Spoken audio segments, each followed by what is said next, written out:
Dear viewers, welcome to my channel. আজকে এই ভিডিওর মাধ্যমে আমরা আলোচনা করব যে সুপ্রিম কোর্টে যে আদার ব্যাকওয়ার্ড ক্লাস এই বিষয়ে বা ওবিসি সংক্রান্ত যে মামলাটি পেন্ডিং রয়েছে এবং যে মামলাটি পেন্ডিং থাকার কারণে আমাদের রাজ্যের বিভিন্ন রিক্রুটমেন্ট প্রসেস থমকে আছে বা আটকে আছে, সেটা কি আদৌ সেই মামলার কারণে আটকে রয়েছে, নাকি পর্ষদ বা অন্য যারা সংস্থা থেকে চাকরিগুলো দিচ্ছে তাদের সদিচ্ছার অভাব, সেটা নিয়ে এই ভিডিওর মাধ্যমে আমরা আলোচনা করব। তো প্রথমেই আজকাল সংবাদপত্রের একটা প্রতিবেদন যেটা পাবলিশ হয়েছে সেটা একটু আপনাদেরকে দেখানোর চেষ্টা করছি।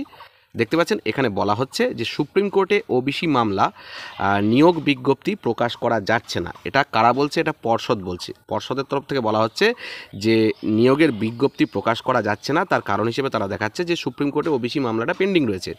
এখানে কি বলা হচ্ছে দেখুন, বলা হচ্ছে যে সুপ্রিম কোর্টে অন্যান্য অনগ্রসর শ্রেণী বা ওবিসি সংক্রান্ত মামলাটি এখনও বিচারাধীন থাকায় প্রাথমিকে শিক্ষক নিয়োগ নিয়ে কোনো বিজ্ঞপ্তি প্রকাশ করা যাচ্ছে না। তাহলে মঙ্গলবার প্রেস বিজ্ঞপ্তি দিয়ে এমনটাই জানিয়েছে পশ্চিমবঙ্গ শিক্ষা পর্ষদ।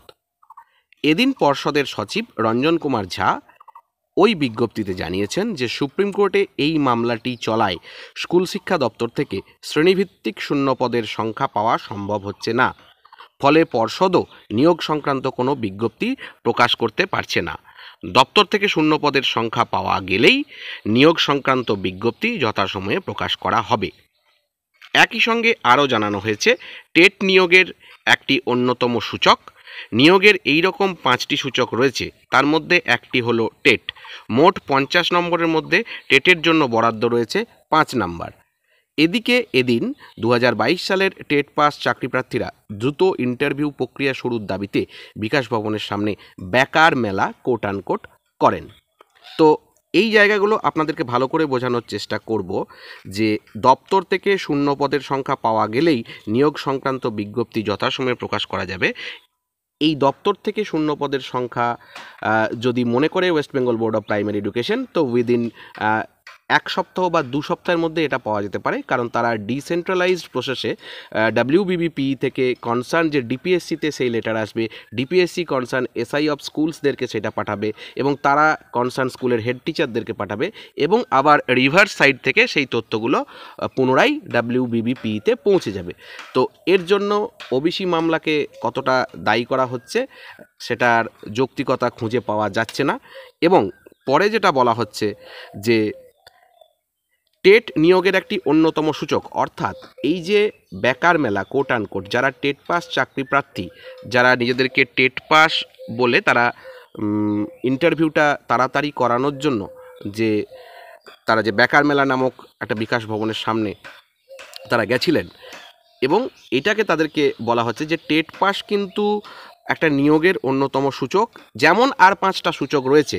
অর্থাৎ তোমরা বাবু টেট পাস করেছো মানেই তোমরা অনেক দূর পর্যন্ত এগিয়ে গেছো। এই বিষয়টাকে আমার মনে হচ্ছে কোনো একটা জায়গায় পর্ষদের তরফ থেকে এই যে বিবৃতি দান, এটা কিন্তু একটা পরোক্ষভাবে বলা হচ্ছে যে যেমন টেট সেরকম আরও 5টা এরকম জিনিস রয়েছে এবং টোটাল যে 50 নম্বরের রিক্রুটমেন্ট প্রসেস, তার মধ্যে মাত্র তোমরা 5 নাম্বার যে জায়গাটা, সেই জায়গাটা তোমরা কভার করতে পেরেছো। এখনও প্রচুর সূচক আছে এবং টেট পাস করলেই যে চাকরি, সেই তথাকথিত সেই উক্তি পর্ষদ সভাপতির যে টেট পাস করলেই যে চাকরি পাওয়া যাবে না বা টেট পাস করলেই যে চাকরি তুমি দাবিদার হয়ে গেছো, এমনটা কোনো জোরালো বক্তব্য এটা নয়। সেই জায়গাটাকে তারা জোর দিচ্ছে এবং 50 নম্বরের মধ্যে মাত্র 5 নম্বরের সেই জায়গাটাকে বলা হচ্ছে, মানে কোথাও না কোথাও বিষয়টাকে একটু, আমার যেটা মনে হচ্ছে, একটু বিষয়টাকে একটা সাপ্রেস করা হচ্ছে, একটু ছোট করা হচ্ছে।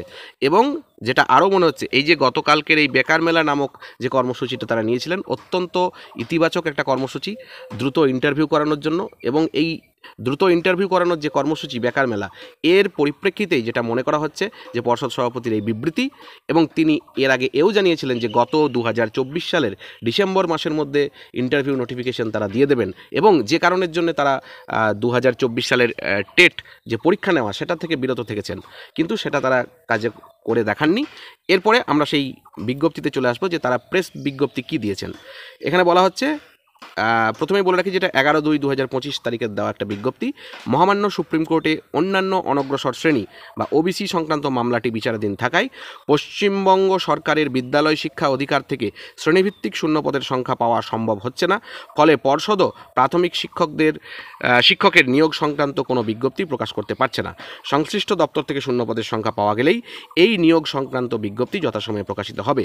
উল্লেখ্য, টেট নিয়োগের একটি অন্যতম সূচক মাত্র। নিয়োগের মোট 5টি সূচক রয়েছে, তার মধ্যে একটি সূচক হলো টেট। মোট 50 নম্বরের মধ্যে টেটের জন্য বরাদ্দ রয়েছে 5 নম্বর। সেই একই জিনিস, কিন্তু আমরা দেখেছি যে পিএসসির তরফ থেকে যে রিক্রুটমেন্টগুলো হচ্ছে, এমনকি ইন্টারভিউ, এমনকি সম্পূর্ণ নিয়োগ প্রক্রিয়াটা কমপ্লিট করে দেওয়া, সেগুলো কিন্তু চলতেই থাকছে। অন্যান্য নিয়োগের ক্ষেত্রে এটা কোনো বাধা হয়ে না দাঁড়ালেও যত বাধা, এটা যেন মনে হচ্ছে প্রাথমিক যে 2022 সালের বিশেষ করে যারা টেট পাস করে আছে তাদের যা ইন্টারভিউ প্রক্রিয়াটা দ্রুত করানোর ক্ষেত্রেই যত বাধাটা আসছে। তো ভবিষ্যতে কী হতে চলেছে অবশ্যই সময় বলবে। আপনাদের মতামত অবশ্যই কমেন্ট বক্সে কমেন্ট করে জানাবেন। ভালো থাকবেন, সুস্থ থাকবেন, ধন্যবাদ।